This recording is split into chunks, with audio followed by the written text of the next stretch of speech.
Hello mga abe, so magluluto ako ng hapunan ngayong araw ng linggo. Ito regalo sa amin to eh. Tanggal na yung tatak. No, linguini. Shoutout pala sa nagbigay kay Madam Veronica. Tapos ito yung chili oil. No? Sunflower tsaka chili oil. Italian version. Tsaka ito yung may dry basil tsaka dry chili. So lulutuin natin siya. At gagamit na naman tayo ng ating salamin mamaya. Pero imamarinate natin yung manok kasi sasawagan natin ang manok. Dito. Itong manok, imamarinate natin ng mga 30 minutes para kapit na kapit. Tsaka natin gagawin. Pero papakita ko yan sa inyo yung points of view. Samahan niyo ako mga abe.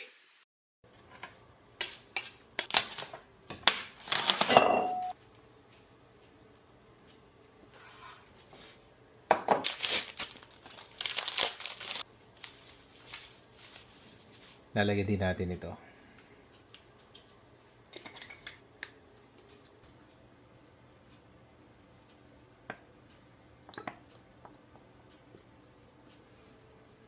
Lagyan natin ito. Dip. Konti lang. So niligyan ko nitong bread dipper na merong parmesan cheese tsaka roasted garlic. No? Konti lang. Kick lang. Tsaka konting lemon yan eh.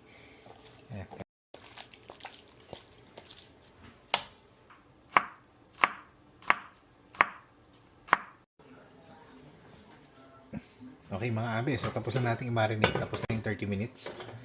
So, iano na natin to, papainitan na natin to. Dapat mainit na mainit kasi isisisal natin to, no? Siguro mga lang to, mga 5 minutes first side, tapos 3 minutes sa other side. Tapos i-set aside lang natin yan. Tapos gagawin na natin, i-infuse natin tong garlic dito sa olive oil, saka dito sa picante oil. Okay? Yun lang. Okay? Tapos magkagawa na rin ako para sa pasta natin. Babandi na tayo. Okay? O gawin na natin yan.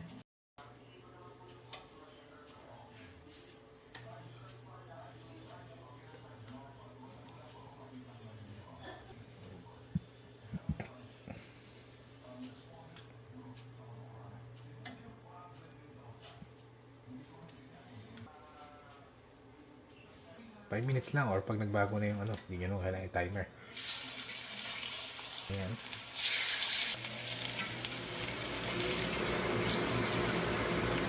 Kasi na siya, malaki.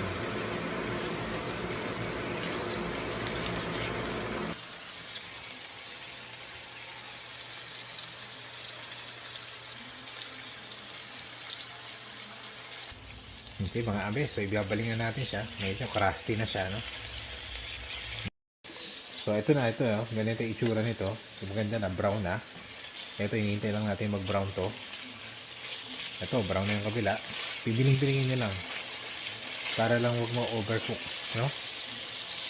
Tapos mamaya ito rin yung gagamitin natin para nandiyan na yung lasa lahat. No? Chicken powder. Itong sa pasta. Para may lumasa yung pasta ng chicken. Tsaka chicken breast kasi gagamitin natin eh. No? Lagyan na natin konting asin. Konti lang naman. No? Para lumasa yung manok. So 5 minutes. Set aside natin. Tapos patayin muna natin to para lumamig. Tapos lagyan na natin yung mantika natin dito. Dagdag olive oil. Mag-i-infuse kasi tayo ng ating mga spices. Itong picante oil. No? Yan. Lumamig na ng konti. Okay lang. No? O, balik natin. Kasi ready na yung garlic natin. Okay. Ito na yung chicken natin. Inuhiwa-hiwa na natin yan. So, ang mangyayari yan, pag tinos na natin yung bago natin itos yung pasta, lalagyan natin yung chicken, no, ng mga ilang segundo lang para hindi siya ma-overcook. Tapos lalagyan na natin itong garlic natin, pero hindi pa natin binubuksan, no, para unti-unti siyang naluluto. Ayaw nating masunog kasi pag nasunog siya, ang mangyayari pag nasunog, papait, no. So, lagyan lang natin ito. No? Para seasoning nito. Para bumango. Ganyan, konti lang. Aglio-olio para bumango. No? Pag ayaw natin ng sunog na garlic. Pag nasunog yung garlic, di maganda. So, ito yung pasta natin. Malapit na siya. No? So, lagay ko na kung kalan. Mahina lang yung apoy. No? Salu-haluin na natin kasi mainit na to yung kanina, no? Yan, no? So, lagyan na natin yung pasta natin. Linguine. 250 grams lang ito. Pero kahit na, pwedeng kahit na anong pasta. Pero ito na yung binigay sa amin, eh. No? No? Tingnan nyo, pikante rin. Kulay pula rin, no? Tingnan natin sa ganyan. Yan. Oh, ganda. Yan. Sure, 9 minutes. And we're starting now. Ayan mga abe, no? So nakikita nyo, nag-ano na. Lalagay. Mahina na, baka masunog. Yan. Ito, ano natin, no? Tapos lalagyan na natin yung konting chicken. Yan. Konting chicken. Yan, malamang masyado pa. Tapos, para mag-continue, lagay tayo ng pasta water, no? Konting pasta water lang para ma-absorb niya yung yung gilid, no? Konti lang. Ayan, pasta water para masunog, no? Para wag din matuyo yung ating manok. Ayan. Hindi lang.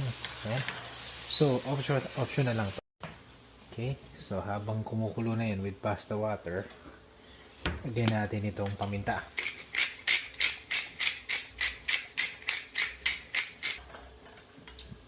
Halo na natin ng konti. Nawawala na yung dikit sa ilalim, no? Dahil doon sa pasta water natin, no? Yan. Huwag na natin muna lalagyan ng salt. Yan, siguro, no? Pwede naman dagdagan yan mamaya kasi seasoned na siya, no? Lalo na yung pasta natin, huwag natin papaalatin. Lapit na yung pasta natin. Parmesan cheese, konti lang muna, mamaya na yung dagdag para medyo creamy siya ng konti. Yan. Yan. Bango. Hintayin lang natin yung pasta, then ready na siya. Oh, tapos na yung pasta natin, al dente na siya. Salin na natin siya dito. Tapos itotos natin siya, no? Dahan-dahan lang.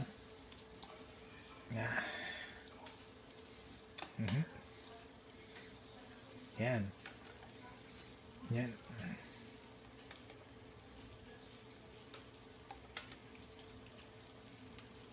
Konting pasta sauce.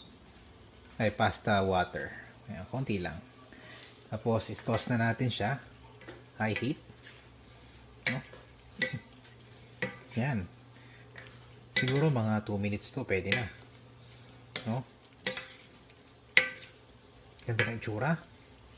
Lagyan pa natin ng konting parmesan cheese para lumapot. No? Yan, parmesan cheese. Tapos konting pasta sauce pa. Pasta water. No? Sa high heat na natin, no?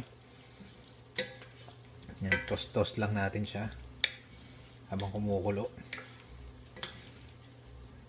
Bango. Yan. So, ipi-plating na natin siya mamaya pagkatapos. Okay mga abe, ipi-plating na natin siya para makakain na kami, no? Ganyan lang natin. Kung medyo natutuyo-tuyo sa ilalim, lagyan nyo lang ng pasta water. Yan. Pero mas maganda ito al dente. Yan. Yan. Masyadong marami. Papagalitan tayo.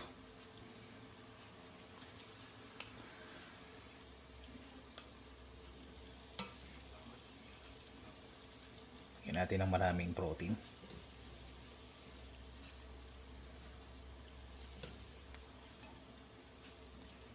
Okay. Sasa natin yung gilid.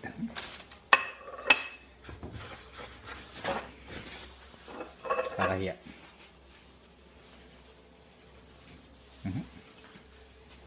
Bigyan natin ng parmesan cheese. Parmesan cheese. Yan. Ayan. Sa akin naman. Tawagin na natin yun. Ito na, yung aming pasta ngayon na pikante. First time kong ginawa galing sa aming sponsor nung Pasko. Thank you, Veronica. Okay, tawagin na natin asawa ko. Dad B! Dad B! Okay, tapos na ako magluto. Kakain na kami. Ayan, kakain na kami. Yes. Kasi ito ginamit ko kanina. Okay, thank you. Bye-bye. Ano ba, sayang? Sayang. Hindi nga. Ah, Eh, ito nga. Ayan, oh. kaya yan eh. Ayun, oh. Sayang yan eh. Sayang, oh. Ay, ito, oh. Kain na na.